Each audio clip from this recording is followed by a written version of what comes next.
Good evening, beloved citizens of Beach Church. I'm going to talk with you about Acts 13 through 15. And any discussion about Acts 13 to 15 that doesn't start off like this. Apostle Paul was really, really cool. That was a cool guy. If it doesn't start off like that, or if it doesn't understand that, then it's just missing the mark. I was attending a Messianic synagogue, and there were some beautiful, lovely things about it, and some other things that weren't. So we would all have a little bit of difficulty with them. One of the times I was sitting down, ganache or something. I forget what they called it when we all gather around. We might call it first fruits, but they had something like that every Saturday. Anyway, the food was good. That was good. But I was talking to this guy, and this guy had experienced some small degree of persecution at his church, not his church, his workplace. What he said to me was, "I have no use for Paul and his books." Now, this was a Messianic Jew, although I don't know if he was actually Jewish, because a lot of the people there were Hispanic, Haitian, I don't know, all sorts of different. Anyway, yeah, that's what he said. He had no use for it. Well, let me tell you a couple things, and I have a treat for you, because I'm going to tell you a couple things, and I'm going to show you a couple things, presentation-wise, a little bit under a minute video, to kind of leave a lasting impression in your minds. Acts 13 through 15, that shows us a man who knew that rejection wasn't failure, it was part of the mission. When religious leaders shut the door on Paul, sometimes with him inside, but this time Paul turned to the Gentiles. So the Jews didn't want to hear about Jesus as the Messiah. He would talk to the Gentiles. When mobs rose up, he moved on.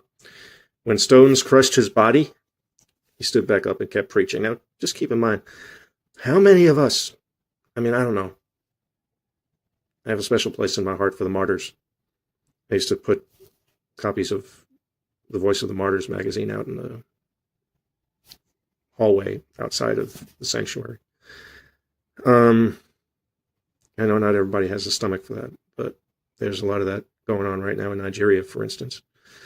But all of these people that have suffered in the name of Christ, and there are, I think Paul obviously had very big kahunas, if you allow me.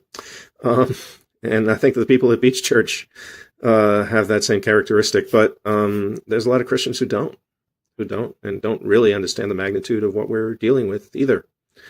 And of course, they set themselves up for some degree of spiritual warfare, although the devil isn't too concerned about them because they're not really getting it. But it's a big deal. It's a big deal that we have to stand for our religion, stand for Jesus. So many times Paul uses the word stand in just the first few verses around Ephesians 6 with the full armor of God. That word stand, so important. Anyway, this was simply Paul being obedient. When he had seen Christ on the Damascus road and that encounter rewired everything, his status, his safety, his reputation, none of it mattered compared to making Jesus known. You go home with a bloody nose, okay, you wake up tomorrow morning, feels a little funny, but it's probably not bleeding anymore. And then you go back out there again. Here's the part that convicts us today. Paul didn't just survive hardship, he expected it. He knew suffering was baked into the call. And he went anyway. When the church wrestled with how Gentiles could be saved, and it's all about circumcision or not circumcision and all that, Paul fought for grace, not rules. Remember, his background was as one of the leading Pharisees, Sadducees, I don't know what camp, but he had obviously changed into a new creature, and he said, not rules, not rituals, just Jesus. When Jesus on the Damascus road said to Paul, "Hey, why are you persecuting me?" Paul didn't have an answer. Then he went blind. Then something like scales fell off of his eyes, and he saw a whole new world. He wasn't interested in building his brand. He was helping building the kingdom. So when ministry gets messy, when the message gets rejected, I'll tell you, I was at a friend's wedding on Saturday of last week, several weeks ago now. And there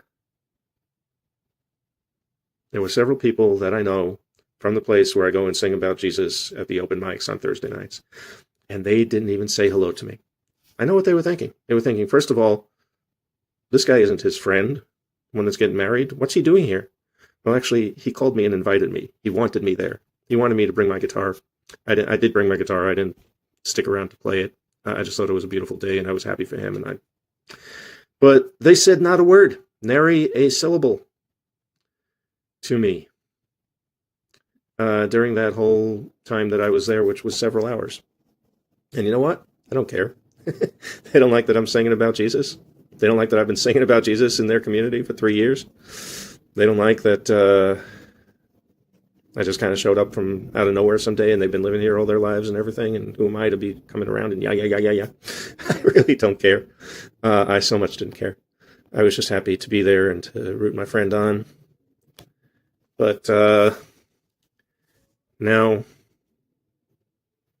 we can't care about these things. We have to go out there. We have to stand for Jesus. You got to stand for something, or you're going to fall for anything.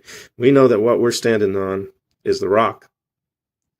The only thing that can possibly give anybody in this forsaken, fallen world is Jesus. Period. As a matter of fact, they're singing all this Western music, cultural American music of the last.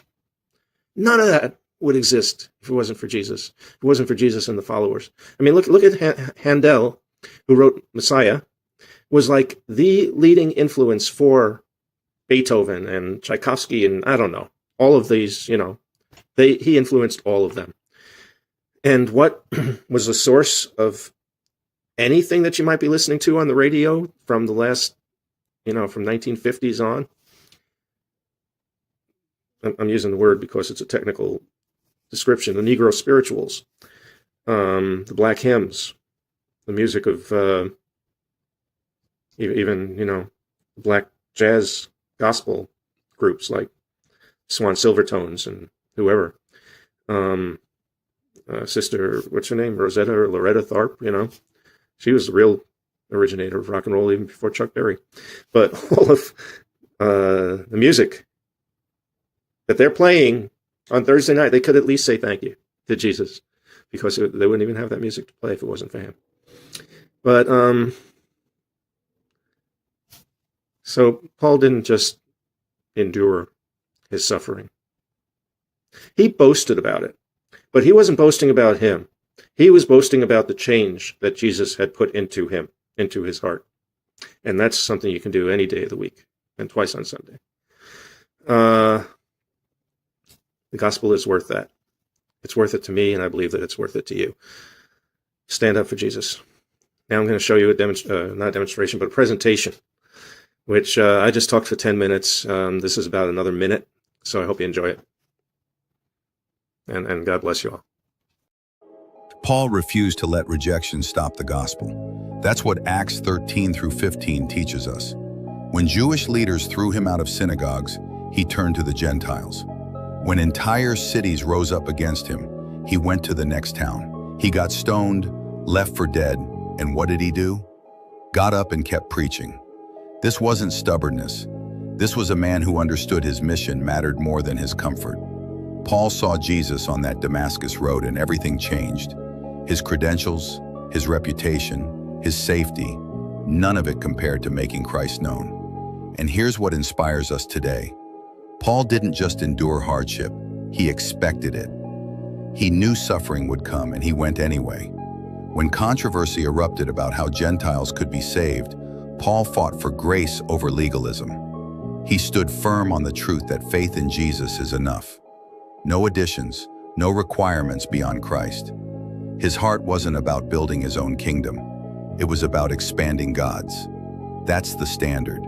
When we face opposition, when ministry gets hard, when people reject the message, we remember Paul. We get